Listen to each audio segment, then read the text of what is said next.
नमस्ते दोस्तों, आपके अपने चैनल पर एक बार फिर से आपका स्वागत है। आज हम बात करने वाले हैं एक ऐसी अद्भुत किताब के बारे में जो आपकी जिंदगी में जादू ला सकती है। यास्मीन बोलैंड की किताब मैजिक डेज। यास्मीन बोलैंड एक जानी मानी चांद की ज्योतिष मून एस्ट्रोलॉजर हैं। उनकी ये किताब हमें चांद के चक्रों मून साइकिल्स को समझने और उनके साथ तालमेल बिठाकर अपनी जिंदगी को बेहतर बनाने का रास्ता दिखाती है। चलिए इसे विस्तार से समझते हैं। किताब का मुख्य विचार, चांद और आप। मैजिक डेज का मूल विचार यह है कि हम इंसानों का प्रकृति और खासकर चांद के साथ एक गहरा संबंध है।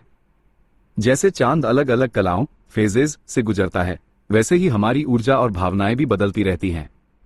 अगर हम इन चांद के चक्रों को समझ लें और उनके अनुसार काम करें तो हम अपनी जिंदगी में ज्यादा खुशी, सफलता और संतोष पा सकते हैं। यास्मीन बोलैंड कहती हैं कि चांद सिर्फ रात में चमकने वाला एक गोला नहीं है, बल्कि वो एक शक्तिशाली ऊर्जा का स्रोत है जो हमारी भावनाओं, हमारे शरीर और यहां तक कि हमारे लक्ष्यों को भी प्रभावित करता है। चांद के मुख्य चरण, फेजेस ऑफ द मून। ये किताब हमें चांद के मुख्य चरणों और उनसे जुड़ी ऊर्जा को समझाती है। 1. अमावस्या, न्यू मून। ये चरण नए सिरे से शुरुआत करने के लिए सबसे अच्छा होता है। इस समय चांद दिखाई नहीं देता, लेकिन इसकी ऊर्जा नई शुरुआत, नए विचार और नए संकल्प लेने के लिए बहुत शक्तिशाली होती है। यास्मीन बोलैंड बताती हैं कि इस दौरान हमें अपने नए लक्ष्यों और इच्छाओं को लिखना चाहिए। ये बीज बोने का समय है। 2. Waxing moon. अमावस्या के बाद जब चांद धीरे धीरे बढ़ता है उसे वैक्सिंग मून कहते हैं।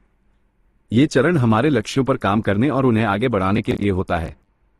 इस दौरान ऊर्जा बढ़ती है और हमें अपने सपनों को पूरा करने के लिए मेहनत करनी चाहिए। 3. पूर्णिमा, फुल मून। ये चांद का सबसे चमकदार और ऊर्जावान चरण होता है। पूर्णिमा ऊर्जा की चरम सीमा होती है। इस समय हमें अपने पिछले कुछ हफ्तों के कामों का जायजा लेना चाहिए।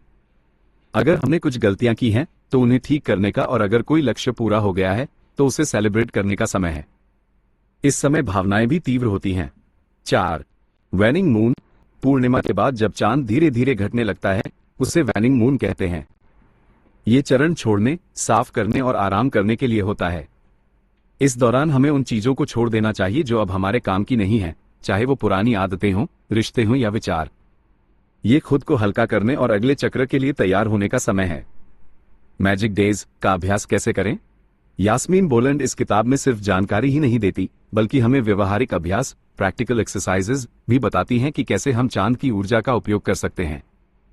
जर्नलिंग हर चांद के चरण में अपनी भावनाओं, लक्ष्यों और विचारों को लिखने का सुझाव देती हैं। संकल्प लेना, सेटिंग इंटेंशंस, अमावस्या के दिन स्पष्ट संकल्प लेने पर जोर देती हैं। कृतज्ञता, ग्रैटिट्यूड, पूर्णिमा के दिन अपनी सफलताओं और आशीर्वादों के लिए कृतज्ञता व्यक्त करना सिखाती हैं। माफी और मुक्ति, forgiveness and release, waning moon के दौरान नकारात्मकता और पुरानी बातों को छोड़ने के लिए कहती हैं। ध्यान, मेडिटेशन, चांद की ऊर्जा से जुड़ने के लिए ध्यान के महत्व को बताती हैं। निष्कर्ष, जादू अपनी जिंदगी में लाएं। कुल मिलाकर मैजिक डेज हमें यह सिखाती है कि हम सिर्फ ब्रह्मांड का एक छोटा सा हिस्सा नहीं है, बल्कि हम इससे गहराई से जुड़े हुए हैं। चांद के चक्रों को समझकर और उनके साथ काम करके हम अपनी आंतरिक शक्ति को जगा सकते हैं, अपनी सहज ज्ञान, इंट्यूशन को मजबूत कर सकते हैं और अपनी जिंदगी में संतुलन और उद्देश्य पा सकते हैं। ये किताब उन सभी के लिए है जो अपनी जिंदगी में अधिक जागरूकता, अवेयरनेस, शांतता, पीस और सफलता, सक्सेस चाहते हैं। अगर आप प्रकृति और अपनी आंतरिक ऊर्जा के साथ जुड़ना चाहते हैं तो मैजिक डेज आपके लिए एक बेहतरीन गाइड है। मुझे उम्मीद है कि आपको यह सारांश पसंद आया होगा। अगर आपने ये किताब पढ़ी है तो कमेंट्स में अपने विचार जरूर शेयर करें। अगले वीडियो में मिलते हैं। तब तक के लिए खुश रहें और अपनी जिंदगी में जादू भरें।